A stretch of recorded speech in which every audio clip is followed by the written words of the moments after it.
கிராமங்கள்ல நாம மறந்து போன விஷயங்கள் நிறைய இருக்கு. அதுல ஒரு முக்கியமான ஆனா ரொம்ப சுவாரஸ்யமான விஷயத்தை தான் இன்னைக்கு நம்ம விரிவா பார்க்க போறோம்.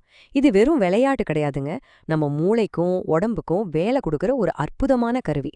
வாங்க தட்டாங்கள் பத்தி தெரிஞ்சுக்கலாம். உங்கள நீங்களே ஒரு கேள்வி கேட்டுக்கோங்க. இப்போ இருக்கிற நவீன கால குழந்தைங்களுக்கு தட்டாங்கள்னா என்னன்னாவது தெரியுமா? கண்டிப்பா வாய்ப்பு கம்மிதான். ஒரு காலத்துல தெருவோரங்கள்லயும் திண்ணைகள்லயும் சின்ன பொண்ணுங்க உட்கார்ந்து சிரிச்சு பேசி விளையாடின இந்த அட்டகாசமான விளையாட்டு இப்போ கிட்டத்தட்ட யாருக்குமே தெரியாத ஒண்ணா மாறிடுச்சுங்கிறது தான் நிதர்சனமான உண்மை. இந்த ரெண்டு படத்தையும் கொஞ்சம் பாருங்களேன். ஒரு பக்கம் எப்பவும் சோஃபாவுல உட்கார்ந்துகிட்டு கேஜெட்களையே வெறிச்சு பார்த்துட்டு இருக்கிற மந்தமான வாழ்க்கை முறை. இன்னொரு பக்கம் பலர் கூட சேர்ந்து சுறுசுறுப்பா சிரிச்சு பேசி விளையாடின நம்ம பாரம்பரிய திருவிளையாட்டுகள். இந்த ரெண்டுக்கும் இடையில இருக்கிற வித்தியாசம் நம்ம சமூகத்துல எவ்ளோ பெரிய தாக்கத்தை ஏற்படுத்தியிருக்குன்னு நாம கண்டிப்பா யோசிக்கணும். சரி, இந்த தட்டாங்கலாட்டம் பத்தின வரலாறும் அதுக்கு இருக்கிற பல்வேறு பெயர்களையும் இப்ப பார்க்கலாம். தட்டாங்கல் இல்லனா பாண்டிக்கல் எப்படி வேணாலும் சொல்லலாம். இதுக்கு பெரிய உபகரணங்கள்லாம் தேவையே இல்ல. ஒரே மாதிரியான உருண்டையான 5 இல்லனா அதுக்கு மேற்பட்ட சிறு கூழாங்கற்களை வச்சு குறிப்பா சிறுமியர்கள் விளையாடுற ஒரு அருமையான கலை இது. சில ஊர்கள்ல மணல் நிரப்புன சின்ன துணிப்பைகளை வச்சும் இத ஆடுவாங்க. கையில அடங்குற இந்த 5 கல்லு போதும். பல மணி நேர சந்தோஷத்துக்கு இதுதாங்க கேரண்டி. இது தமிழ்நாட்டுக்கு மட்டுமே சொந்தமான விளையாட்டுன்னு நீங்க நினைச்சா அதுதான் இல்ல. இது உலகெங்கிலும் எவ்ளோ பிரபலமா இருந்திருக்குன்னு பாருங்க. நம்ம ஊர்கள்ல இத கல்லாங்கல், அஞ்சாங்கல்னு சொல்றோம். மலேசியாவுல 10 சிரம்பன் அப்படின்னும், உலக அளவுல ஜாக் ஸ்டோன்ஸ் மற்றும் நக்கல் போன்ஸ்னு பல பேர்கள்ல இது விளையாடப்படுது. எல்லைகளை தாண்டி எல்லாருக்கும் பிடிச்சமான ஒரு அட்டகாசமான கேம் இது. இதோட வரலாறு ரொம்ப ரொம்ப ஆழமானதுங்க. உக்ரைன்ல இருக்கிற வரலாற்றுக்கு முந்தைய குகைகள்ல இருந்து பண்டைய கிரீக்க பானைகள் வரைக்கும் இதோட தடயங்கள் இருக்குன்னா பாத்துக்கோங்களேன். அது மட்டும் இல்லாம நம்ம பழங்கால தமிழ் சங்க இலக்கியங்கள்ல கூட தெட்ரி அப்படிங்கிற பேர்ல இந்த விளையாட்டு குறிப்பிடப்பட்டிருக்கு. நம்ம கலாச்சாரத்தோட எவ்வளவு ஒன்றி போன ஒரு விஷயம் பாருங்க இது. இந்த விளையாட்டு ஆடும்போது சும்மா அமைதியா ஆட மாட்டாங்க. ஒன்றான் அலுங்காத, அன்ன கழஞ்சு குலுங்காத, ஈருப்பு செண்டுப்பூ, இப்படி ஒரு பாரம்பரிய நாட்டுப்புற பாட்டை பாடிக்கிட்டே ஆடுவாங்க. அந்த பாட்டை உச்சரிக்கும் போதே நமக்குள்ள ஒரு அழகான நொஸ்டால்ஜியா வருது இல்லையா? விளையாட்டையும் மொழியையும் இணைச்ச நம்ம முன்னோர்களோட ரசனை உண்மையிலே அபாரந்தாங்க. இப்ப நாம ரொம்ப முக்கியமான பகுதிக்கு வந்திருக்கோம். இந்த தட்டாங்கல்ல எப்படி விளையாடுறது வாங்க பாக்கலாம். ஆட்டத்துக்கு தேவையானது ரொம்ப ரொம்ப சிம்பிள். 5 சிறு கூழாங்கற்கள். ஆரம்பத்துல ரோட்ல கிடக்கிற சாதாரண சல்லிக்கற்களை பொறுக்கிட்டு வந்து விளையாட ஆரம்பிப்பாங்க.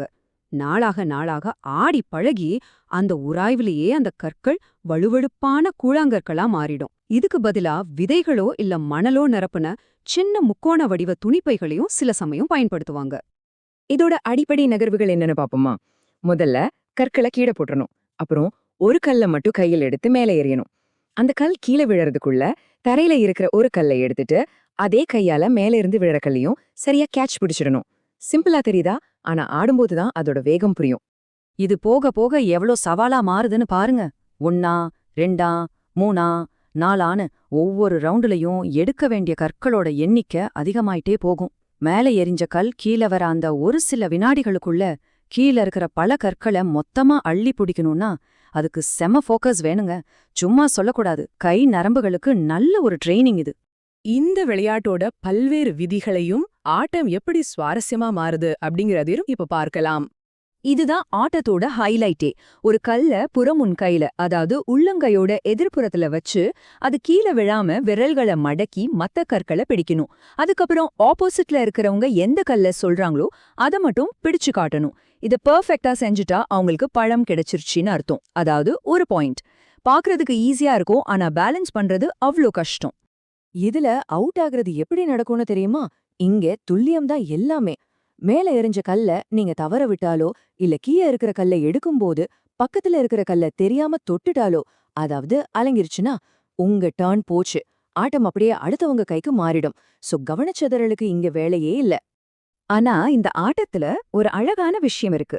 தாழ்ச்சி கூட்டி, மிச்சம் அப்படிங்கிற சில ஸ்பெஷல் ரூல்ஸ் மூலமா எல்லாரையும் இந்த ஆட்டத்துல சேர்த்துக்கலாம்.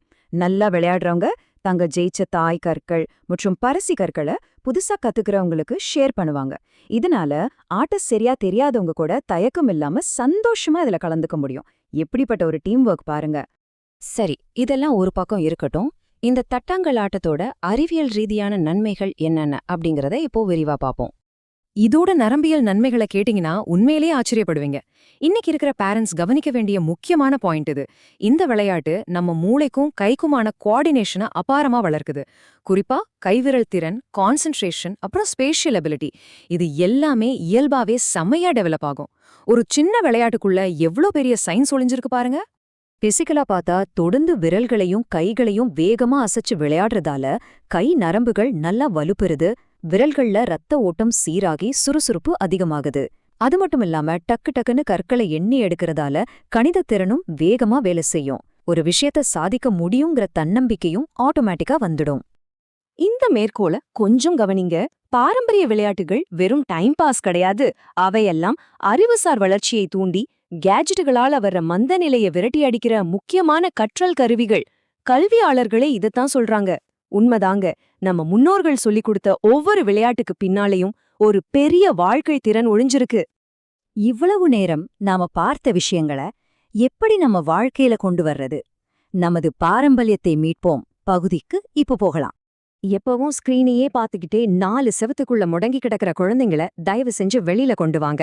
நம்ம பாரம்பரியத்துக்கும் இப்போ இருக்கிற மாடர்ன் வாழ்க்கை முறைக்கும் இடையில இருக்கிற அந்த இடைவெளியை நாம தான் குறைக்கணும். அந்த 5 சிறு கூழாங்கற்களை திரும்பவும் நம்ம வீட்டு ஹாலுக்குள்ள கொண்டு வருவோம்.